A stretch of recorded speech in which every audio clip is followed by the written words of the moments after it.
주요 뉴스를 재구성해보는 시간입니다. 오늘 뉴스토마토 정치부 박진아 기자와 함께합니다. 박 기자 안녕하세요.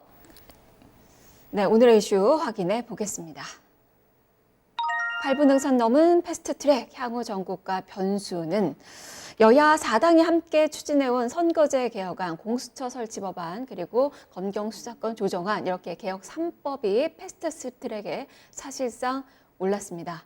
하지만 여야 4당과 한국당의 이 격돌은 계속되고 있어서 이 전국의 경색은 또 장기화될 조짐을 또 보여주고 있습니다. 좀 자세히 짚어보도록 하죠.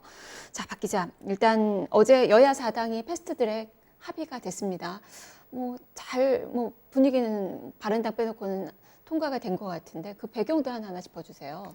네, 여야 사당이 선거제 개편안과 고위공직자 비리수사처, 이른바 공수처법 등 개혁 법안을 함께 묶어서 신속 처리 안건 지정을 의미하는 패스트트랙으로 처리하기로 지난 22일에 합의를 했는데요. 수차례의 고비 끝에 4개월 만에 이뤄낸 성과인데 자유한국당을 제외한 여야 4당이 패스트트랙을 합의한 이 배경을 보면은 우선 이번 20대 국회부터 줄곧 국회의원 선거에서 대표성과 비례성을 높여야 한다라는 그런 국민적 요구가 있어 왔습니다. 그래서 국회는 그런 방향으로 꾸준히 논의를 해왔고요. 그러다가 지난해 12월에 자유한국당 나경원 원내대표가 올해 1월 말까지 선거제 개편에 대해서 합의를 한 후에 국회에서 처리를 하자 이렇게 말을 했었죠. 하지만 여야의 이견과 대립이 계속 지속되면서 선거제 개편에 대해서 의견 조율이 쉽지 않았었는데요. 이제는 불가피하게 내년 총선을 앞두고 패스트트랙의 마지노선에 접어들었다라고 볼 수 있습니다. 이제 이게 무슨 말이냐면 패스트트랙 적용 법안이 본 회의에서 처리되기까지는 최장 330일 정도가 걸리는데요. 이번 주 안에 패스트트랙 절차가 시작되지 않으면 선거법 개정안이 내년 총선에서 적용하기가 어려운 상황이라는 의미입니다. 그래서 내년 총선을 위해서 역산을 해보니까 지금 이 시기에 반드시 패스트트랙을 추진해야 하고 여야 사당은 이러한 이유로 자유한국당을 제외하고 선거제 개혁안과 개혁 법안을 패스트트랙으로 처리하기로 합의한 것입니다. 네. 일단 민주당이 만장일치였고 정의당도 문제없이 만장일치가 됐고 평화당도 별 잡음이 없이 됐는데 이제 문제는 이제 바른미래당이죠.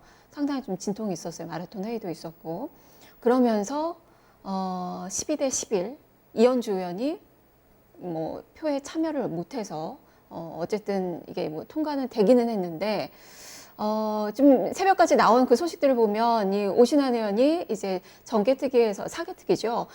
이제 반대표를 던지겠다라고 페이스북에 소신대로 하겠다라고 올렸고 지금 김관영 원내대표가 지금 사보임을 결정을 한 것 같아요. 그렇죠? 네. 네, 이렇게 되면 또 당의 분열이 좀 될 수가 있어 보이고 그동안에 상당히 말을 아꼈던 지금 유승민 의원 같은 경우도 당의 미래를 좀 고민해 봐야 되겠다라고 이야기를 좀 합니다. 자괴감이 든다라는 표현도 좀 나오고 있는 그 상황이고요. 바미당은 좀 어떻게 봐야 되는 거예요? 국민의당과 바른정당 출신이 만나서 만든 바른미래당은 사실 한 지붕 두 가족 양상으로 사실 그동안 봉합 상태를 간신히 유지해 왔다라고 보시면 되는데요. 바른미래당은 창당 이후에 내내 당의 정체성 문제를 두고 중도인지 아니면 그보다 조금 더 오른쪽에 있는 중도 보수인지를 두고 갈등을 벌여왔습니다. 특히 사사건건 부딪혀온 국민의당과 바른정당 출신 의원들이 이번 패스트트랙 추진을 계기로 더욱 갈등의 골이 깊어졌다고 볼 수 있는데요. 심리적 분당 상황이었던 바른미래당의 갈등 격화는 어제 이현주 의원의 탈당을 시작으로 분당 위기에 놓여 있다라고 보면 되겠습니다. 어제 이현주 의원은 선거법은 정당 상호 간에도 완전 합의를 중시하는데 당 내부에 이견이 있는데도 의총에서 상정하는 것은 납득할 수 없는 행태라고 거센 비판을 하면서 탈당을 선언했는데요. 이로써 이현주 의원은 패스트트랙에 반발한 1호 탈당 의원이 됐습니다. 이 의원의 탈당을 시작으로 당내에서는 패스트트랙 지정을 계기로 창당의 한 축인 보수 세력의 집단 그런 이탈을 우려하는 목소리가 커지고 있는데요. 실제로 유승민 전 대표는 의총 후에 당 진로에 대해서 동지들과 진지하게 고민을 해보겠다라고 이제 말을 하면서 탈당 가능성을 시사했습니다. 정은총 의원도 시기를 저울질하고 있고 그래서 연쇄 탈당 가능성이 제기되고 있는 상황입니다. 어쨌거나 가뜩이나 당내 분열에 시달리던 바른미래당의 분열은 한층 가속화될 것으로 보입니다. 네. 근데 탈당이라는 표현이 맞는지 모르겠어요. 사실은 서로 안 나가려고 하잖아요. 그렇죠. 예. 상대방이 나가라고 하는 상황 아닌가요? 저 오신환 의원 같은 경우는 지금 사개특위 사보임은 단연코 거부한다라고 이야기했는데 그러면 이 사개특위는 어떻게 되는 거예요? 지금 사개특위 문제는 이따가 이제 다른 질문에서 답변을 해드리려고 네. 준비하고 있었는데요. 사개특위 같은 경우는 지금 김관영 원내대표가 사보임을 조심스럽게 말씀을 하고 네네. 있지만 사실상 법적으로는 사보임을 강제할 수는 없습니다. 그래서 지금 오신환 의원 같은 경우는 입장은 사보임은 없다라는 걸 지금 내보이고 있고요. 이거는 조금 지켜봐야 할 것 같습니다. 네. 일단 사보임을 결정을 했고 이대로 네. 된다면 패스트트랙 지정에는 문제가 없는데 사개특위에 올려지는 네. 법안들은 아무래도 이제 지정하기가 훨씬 더 수월해지겠죠. 지금 반대표를 들고 있는 오신환 의원이 반대를 네. 하겠다라고 공식 입장을 밝힌 거니까 사보임을 하면 소위 말해 선수를 교체하면 이제 사개특위에서 법안 처리를 하는 데 있어서 문제는 크게 없을 것으로 보입니다. 네, 이것도 이제 일차적인 그 관문이라고 할 수 있을 것 같아서 짚어봐야 될 것 같고요. 지금 손학규 지도부의 미래도 좀 불투명해지는 거죠. 그렇죠. 지금 지도부와 의원들 사이의 갈등이 커지고 있기 때문에 지도부의 그런 미래도 사실상 지금 예측을 하기가 어려운 상황입니다. 네, 지금 바른미래당이 가장 큰 이슈의 중심이 또 된 것 같아요. 그리고 또 빼놓을 수 없는 게 이제 한국당이죠. 네. 또다시 패싱을 당했습니다. 그러면서 뭐 농성을 지금 벌이고 있는 것 같고 또 주말에 지난주에도 또 광화문에서 또 집회가 있었는데 이번 또 대규모 집회도 예정이 돼 있는 것 같습니다. 사실 뭐 4월 국회를 예상하기가 상당히 힘들어요. 지금 20대 국회 자체가 없다라고 나경원 의원 얘기를 원내대표 하고 있는데 어떻게 보세요? 이번 여야 사당의 패스트트랙 합의안에서 제외된 자유한국당은 목숨을 걸고 패스트트랙을 저지하겠다며 총력투쟁을 벌이고 있는데요. 자유한국당은 어제 긴급 의원총회를 여러 번 개최한 데 이어서 어제 오후에는 청와대 앞에서 기자회견을 열고 패스트트랙 중단을 요구하기도 했습니다. 또 어젯밤부터 오는 25일까지는 철야 농성에 들어갔고 27일에는 광화문에서 대규모 집회를 열고 패스트트랙을 저지할 예정입니다. 자유한국당의 총력투쟁에 이제 국회는 또다시 안개 속으로 빠져드는 형국인데요. 한국당은 선거제 개편안과 개혁 법안이 패스트트랙에 올라타는 순간 20대 국회는 없다라며 강력한 보이콧 방침을 내비치기도 했습니다. 민생 법안 처리가 시급한 상황에서 한국당의 보이콧 방침에 따라서 각종 법안 처리에도 제동이 걸릴 것으로 보이는데요. 논란이 되고 있는 탄력근로제는 물론 추경 처리 등에 있어서 한국당 없이는 사실상 전국을 운영하는 것이 어렵기 때문에 여당의 고민도 깊어지고 있는 상황이고요. 이 같은 이유로 4월 임시국회는 또다시 개점 휴업 상태로 끝날 것이라는 전망이 지배적입니다. 네, 한국당으로서는 최대한 시간을 끌겠죠. 아무래도 그러겠죠. 그렇게 해야지 이제 뭐 기간을 좀 넘길 수 있으니까 최대한 그 막바지까지는 330일까지는 좀 시간을 끌지 않을까 싶은데 본회의 상정까지의 그 절차가 좀 어떻게 되나요? 네, 여야 사당이 함께 추진해온 선거제 개혁을 위한 공직선거법 개정과 공수처 설치 법안, 검경 수사권 저장 법안 등이 패스트트랙에 오르면 이들 법안은 패스트트랙 법안으로 처리가 되는데요. 패스트트랙 법안은 최장 330일 동안 숙려 후에 국회 본회의에 자동 상정돼서 표결 처리를 거칩니다. 구체적으로 관련 상임위원회에서 180일, 법제사법위원회에서 90일 심사 후에 본회의 부의기간 60일 등이 걸립니다. 선거법 개정안은 국회 정개특위에서 그리고 공수처 설치법안과 검경 수사권 조정법안은 사개특위에서 다루게 되는데요. 상임위별 안건 조정 제도와 국회의장 재량 등을 적용을 고려해도 패스트트랙 법안이 본회의에서 처리되기까지는 240일에서 270일이 소요될 예정입니다. 다만 여야가 합의를 하며 이 기간을 대폭 줄일 수도 있는데요. 상임위에서 안건 조정 제도를 통해서 90일, 본회의 부의 기간을 60일을 각각 줄이면 계산상으로는 180일 만에도 처리가 가능해집니다.